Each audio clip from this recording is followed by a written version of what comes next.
जय गौरी शंकर, जय गुरु माँ। आज लेकर आई हूँ आपके लिए दो छोटी छोटी कहानियाँ। पहली कहानी समुद्र मंथन से रिलेटेड है। जब समुद्र मंथन हुआ यानी क्षीर सागर का मंथन हो रहा था, तो एक तरफ दैत्य थे यानी असुर थे और एक तरफ देवता थे, और दोनों ने पूरा जी जान लगा दिया समुद्र मंथन करने के लिए। जब समुद्र मंथन हुआ तो उसमें से बहुत सी चीज़ें निकली और शुरुआत हुई, मैंने पहले भी बताया था, हलाहल विष से, जिसे कोई ग्रहण नहीं करना चाहता था। इसलिए भोलेनाथ ने उसे लिया और अपने गले में ही रोक लिया, और किसी में इतनी शक्ति ही नहीं थी कि वो विष एक बार शरीर के अंदर जाए तो वो उसे नीचे जाने से रोक सके। तो उन्होंने, भोलेनाथ ने अपने गले में उसे धारण करा। विष के कारण उनका गला नीला हो गया और उनका नाम पड़ा नीलकंठ। इसके बाद बहुत सी और चीज़ें निकली, जैसे ऐरावत हाथी, बहुत सी मणियाँ, माँ लक्ष्मी निकली, कल्प वृक्ष निकला, कामधेनु गाय निकली, और बहुत चीज़ें निकली। अंत में निकले धन्वंतरी भगवान, साथ में उनके हाथ में था अमृत का कलश। असली समुद्र मंथन इसी अमृत के लिए हुआ था, क्योंकि जो अमृत पी लेगा वो अमर हो जाएगा। अब असली लड़ाई शुरू हुई। जैसे ही अमृत निकला और धन्वंतरी भगवान लेके निकले, दैत्य और असुर, साथ में देवतागण भी, सबके सब पीछे पीछे दौड़ने लग गए कि सबसे पहले मैं अमृत पी लूँ, सबसे पहले मैं अमृत पी लूँ। अब एक मेजर परेशानी ये थी कि अगर असुर अमृत पी लेते तो वो अमर हो जाते और आसुरी शक्तियों को हराना बड़ा मुश्किल हो जाता। तो ऐसे में श्रीहरि विष्णु जी ने मोहिनी रूप यानी एक बहुत ही सुंदर लेडी का रूप धारण किया और आए। सब लड़ रहे थे, सब खींचतान कर रहे थे कि अमृत उन्हें पहले मिल जाए, मुझे उसका कलश मिल जाए। ऐसे में मोहिनी को देख के सबके सब उनकी ओर मोहित हो गए, आकर्षित हो गए। जब मोहिनी ने पूछा कि झगड़े का कारण क्या है, तो असुरों ने और देवताओं ने बताया कि वो अमृत पीने के लिए लड़ रहे हैं। तो मोहिनी ने कहा, एक लाइन में सब देवता और एक लाइन में सब असुर अलग अलग बैठ जाएं, मैं नृत्य भी करूंगी, गाना भी सुनाऊंगी और साथ में अमृत भी सब में बराबर बराबर बांट दूंगी। मोहिनी के रूप का आकर्षण इतना स्ट्रॉन्ग था कि सबने उनकी बात मान ली। एक तरफ पंक्ति में, लाइन में बैठ गए देवता और दूसरी तरफ बैठ गए सब असुर।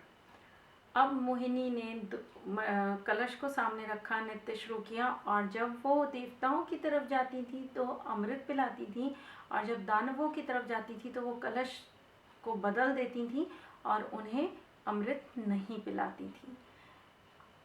जब यही सब चल रहा था और बार बार कलश वो बदल रही थी, तो चुपके से एक असुर राहु केतु ने इसे देख लिया और वेश बदल के देवताओं जैसा रूप बना के वो धीरे से आके देवताओं की पंक्ति में बैठ गया।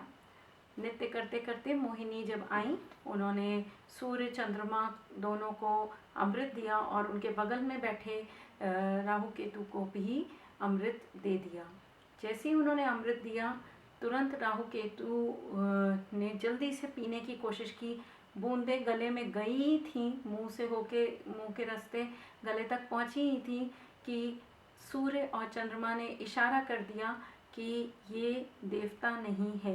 तुरंत मोहिनी रूप छोड़ विष्णु भगवान अपने असली रूप में आए, सुदर्शन चक्र से उसकी गर्दन काट दी।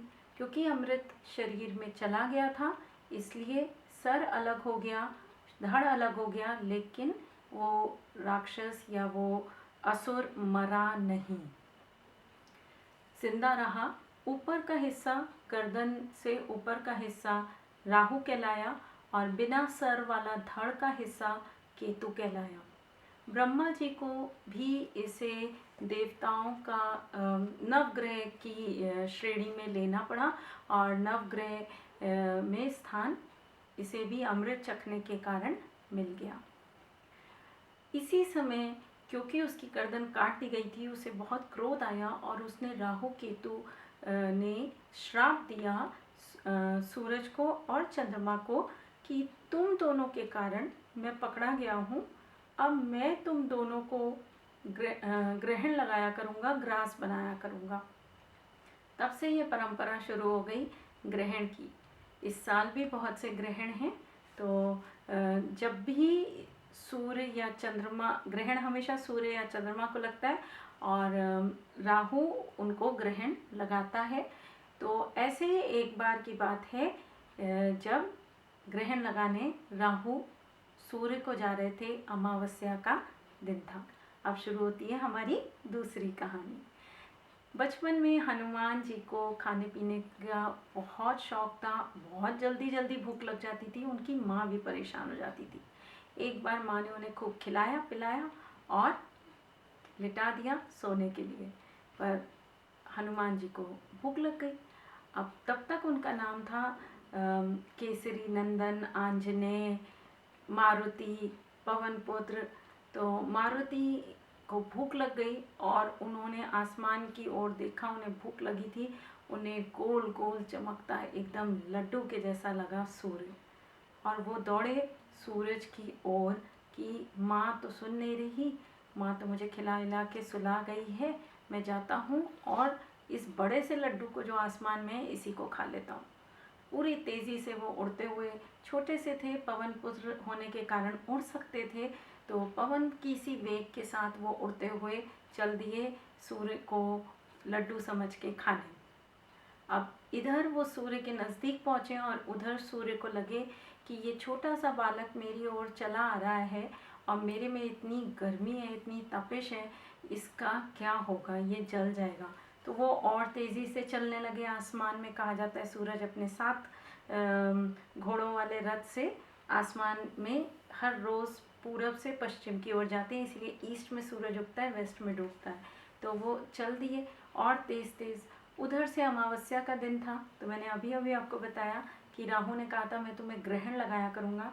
तो राहु सूर्य को ग्रहण लगाने या अपना ग्रास बनाने बड़ी तेज़ी में आ रहा था, पर ये क्या, सूर्य तो दुगनी गति से दौड़ रहे हैं और वो पहुँच ही नहीं पा रहे पास में।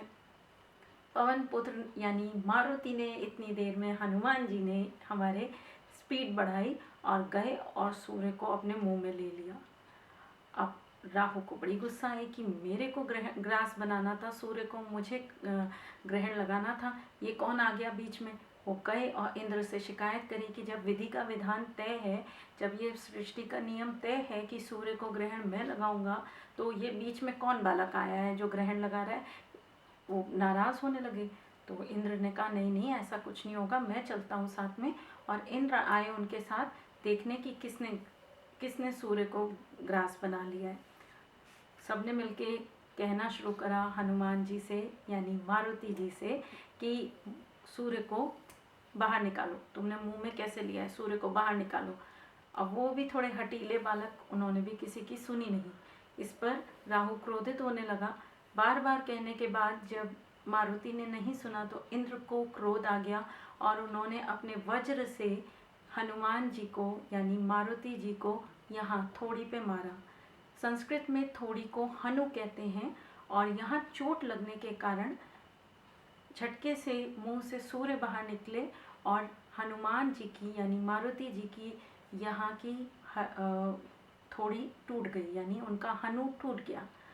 अब पवन देव बहुत नाराज़ कि मेरे मानस पुत्र को, मेरे पुत्र को किसने पवन देव का कैसे मारा, किसी ने मारा भी तो मारा कैसे, इतने छोटे से बालक को इतनी कस के मारा कि उसकी थोड़ी टूट गई है।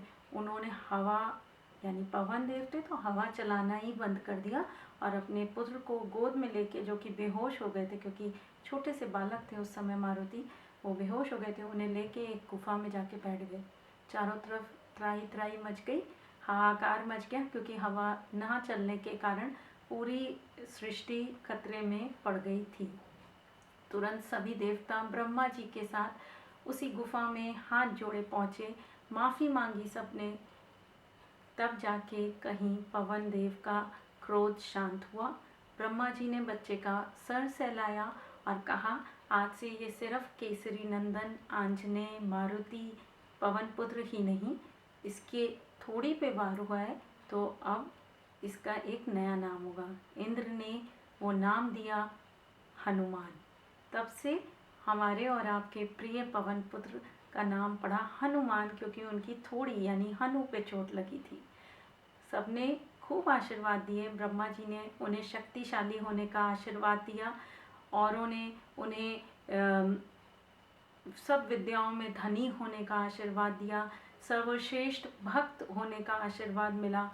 सब देवताओं से आशीर्वाद मिला हनुमान जी को और वो होश में आए। पवन देव का क्रोध शांत हुआ और इस तरह से हनुमान जी का एक दूसरा नाम मारुति देव का या पवन पुत्र का एक दूसरा नाम हनुमान पड़ा।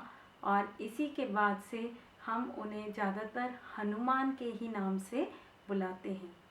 इसी समय सूर्य देव ने बच्चे में अद्भुत पराक्रम देखने के कारण ये ऐलान किया कि इस बालक का गुरु मैं बनूंगा, इसको मैं शिक्षा दूंगा। और साथ ही उसकी बहादुरी से कि इतने गर्म तपते सूर्य को मुंह में रखना और हट की सब मुझे अगर कह भी रहे हैं कि निकालो तो मैं उसे मुंह में फिर भी होल्ड कर पा रहा हूँ, इसकी हट के कारण उन्होंने अपने तेज का एक अंश, अपनी विद्या बुद्धि के अलावा अपने तेज का एक अंश भी सूर्यदेव ने हनुमान जी को दिया। उम्मीद करती हूँ ये दोनों कहानियाँ आज आपको पसंद आई होंगी। कल कुछ और कहानियों के साथ फिर मुलाकात होगी। जय गौरी शंकर, जय गुरु माँ।